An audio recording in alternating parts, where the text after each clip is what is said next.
Hoje eu tô aqui com a Kênia, nossa nutricionista da clínica, e assim, o assunto de hoje é algo extremamente importante, que são aquelas dicas, aquelas ideias que a Kênia planta na sua cabeça antes da cirurgia, na realidade, são ideias para você manter para a vida. O que a gente pensa na cirurgia plástica é que quando vocês vêm querendo uma transformação, a gente dá essa transformação, a gente concede ela. No entanto, para você manter essa transformação, você precisa da nutricionista para conseguir ter esse sucesso, ter o seu resultado cirúrgico a longo prazo, não é mesmo, Kênia? É isso mesmo, a alimentação ela faz total diferença ali, tanto no pré da cirurgia como no pós. Então, igual o doutor sempre fala nas consultas, só a cirurgia não vai fazer milagre também, a gente precisa cuidar muito bem da alimentação ali pós-cirurgia. Exatamente. Antes da cirurgia, aquela paciente que não se cuida, que não cuida da alimentação, ou a gente sabe muito bem que muitas de vocês fazem dietas malucas, dietas que vão perder muita proteína, muita massa magra, então são dietas que na realidade vão atrapalhar a nossa cirurgia. Quando a paciente decide fazer uma dieta cetogênica da cabeça dela, que pegou de algum lugar, geralmente é catastrófico. Acontece abertura de ponto, acontece da paciente ter alguma complicação mais grave no pós-operatório, e assim, eu já tive casos dramáticos de paciente que perdeu 10 quilos em um mês e abriu ferida praticamente a cirurgia inteira. É que a primeira coisa que elas fazem, vou entrar numa dieta, é de tirar ali a janta, tirar o almoço, que realmente são refeições que a gente consegue agregar ali todos os grupos alimentares. Então, quando elas fazem da cabeça delas, tem uma deficiência muito grande de vitaminas e nutrientes, né, doutor? Isso. Fica só literalmente no alface na água. Isso. Ou na Então, batata doce. ou na batata doce. Então, assim, realmente precisa do acompanhamento profissional. A gente sabe hoje em dia que grande parte da população está sobrepeso ou obesa. E isso denota um erro alimentar muito grande da população no geral. A gente tem também na nossa família aquele hábito de comer coisa doce, comer coisa sal muito, aquela, de comer muita comida, aquela ceia farta, aquele jantar farto. Então, tem o que a gente chama de ambiente obesogênico.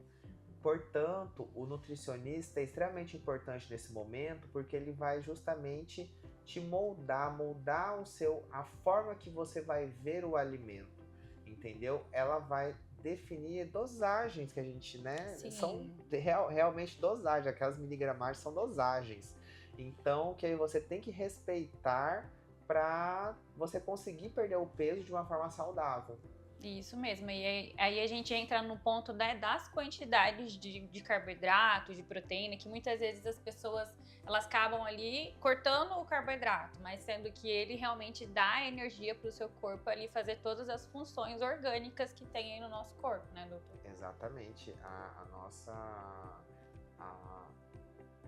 a ideia da nutrição direcionada para a cirurgia plástica é justamente de você ter níveis ótimos de nutrientes no seu corpo, níveis ótimos de nutrientes mesmo, para poder você ter uma recuperação mais rápida da sua cirurgia. Porque assim, antigamente não existia isso. Essa ideia da importância da nutrição e até de uma nutrição parenteral na cirurgia plástica. Não tinha essa ideia. A gente simplesmente, a paciente perdia peso, operava e em um ano, no máximo, às vezes já perdia toda a cirurgia. Quantas pacientes que vocês não devem ver de outros, né, em outras circunstâncias da vida, que, nossa, ela fez abdominoplastia, nossa, nem parece que fez alguma coisa. Ou então fez abdominoplastia, parece que tá presa no próprio corpo, de tão inchada que tá. Então isso tudo denota o quê? Que a paciente não teve uma nutrição adequada, tanto antes da cirurgia quanto depois da cirurgia. Depois da cirurgia ainda tem um perigo muito grande, porque como a gente tira bastante líquido do paciente, tira gordura, tira pele, então tem pacientes que apresentam uma fome muito grande no pós-operatório, desproporcional ao que tinha antes. Então isso tem que ser muito bem monitorado e às vezes controlado com medicação. Isso mesmo. Igual o senhor falou que é um antigamente, mas não antigamente tão distante, né? Das pessoas passarem por um processo cirúrgico e não preparar ali nutricionalmente. Exato. É muito recente isso. Então, o que o doutor faz aqui em consultório de preparar vocês em questão de nutrientes, enfim, tem lá os endovenosos, né, doutor, que o senhor faz, uma curcumina, que é um anti-inflamatório muito importante. Então, tudo isso vai ajudar vocês terem um pós-operatório ali mais tranquilo, mais seguro, né, doutor? Exatamente. Esse conceito de cirurgia plástica mais integrativa, funcional, tem o quê? 3 anos no máximo. Tem muito pouco tempo. Então, antes disso, era realmente uma loucura. A gente tinha complicações aí que eram desproporcionais. Às vezes, gente, aquela paciente que tem cara que tá tudo bem com ela, às vezes não tá. Não, e antigamente a gente não percebia isso. Hoje a gente percebe e muitas dessas abordagens que a gente faz para corrigir essas pacientes entram na nutrição. Isso mesmo. Por isso que a gente orienta, a gente passa para quem orientar as pacientes, os nossos pacientes, o que precisa ser feito, qual alimento pode, qual alimento não pode, qual o que tem que evitar no primeiro mês de pós-operatório, por aí vai. E a gente faz, é um trabalho de formiguinha, né? Porque a gente não muda a paciente de um dia para o outro, mas no pré-operatório a gente acaba tirando muitos alimentos que inflamam o corpo, né? Porque a paciente já vai passar por um processo inflamatório da cirurgia e a gente tenta evitar isso também com os alimentos que têm ali um grau de inflamação maior, né? O glúten, o açúcar e a gente acaba entrando com outros alimentos ali também para potencializar a questões nutricionais ali também. Isso é extremamente importante, gente, porque o paciente, o ideal é que ele esteja num copo vazio. O que eu quero dizer de copo vazio? Esse copo é o grau de inflamação. Então, se o paciente já está com o copo meio cheio antes da cirurgia, com a cirurgia esse copo vai transbordar. Transbordar significa o quê? Abre ponto, seroma em excesso, infecção. Então, com esses conceitos nossos de cirurgia plástica integrativa, parte de endovenose, como também a parte de nutrição, eles vão antes da cirurgia esvaziar esse copo e depois da cirurgia vão evitar que esse copo transborde. E para esvaziar esse copo, a gente precisa retirar esses alimentos ali de vocês no dia a dia. E aí a gente tem muitos pacientes que falam, Kênia, eu vou ficar sem comer nada, porque a base da alimentação delas é um pãozinho, é um leite, é um queijo, enfim. Mas tem outros alimentos que a gente consegue colocar ali, potencialmente em questão nutricional muito bom. Muito bons, exatamente. E assim, às vezes a paciente fica indignada, né? Elas ficam bravas ficam comigo. Bravas, coitada da Kênia, gente. Não briga com ela, não. Ela faz Eu tudo sou boazinha. bem. Mas assim, isso não é maldade, né?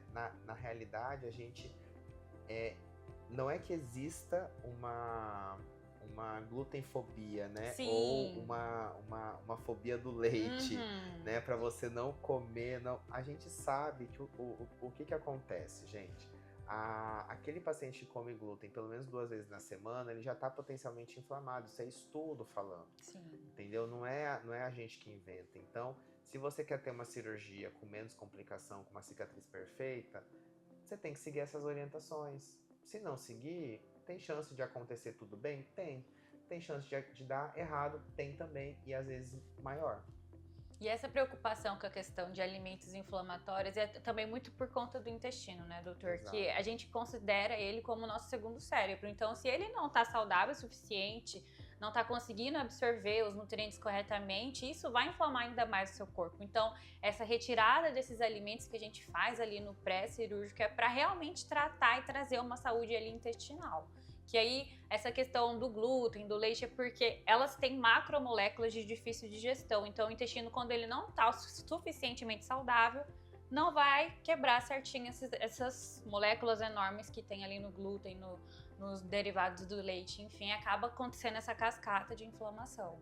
Assim, vocês podem perguntar, mas eu não tenho nenhum tipo de problema com glúten, eu não tenho intolerância à lactose, não tenho nenhum problema desse tipo. No entanto, quando você é um paciente pós-operatório recente, tudo muda. Então, aquele glúten que você come, aquele leite, aquele chocolate, ele vai inflamar mais a cicatriz. E como nosso objetivo é te trazer uma cicatriz mais perfeita possível, mais retinha possível, mais fina possível, então esses alimentos eles devem ser retirados.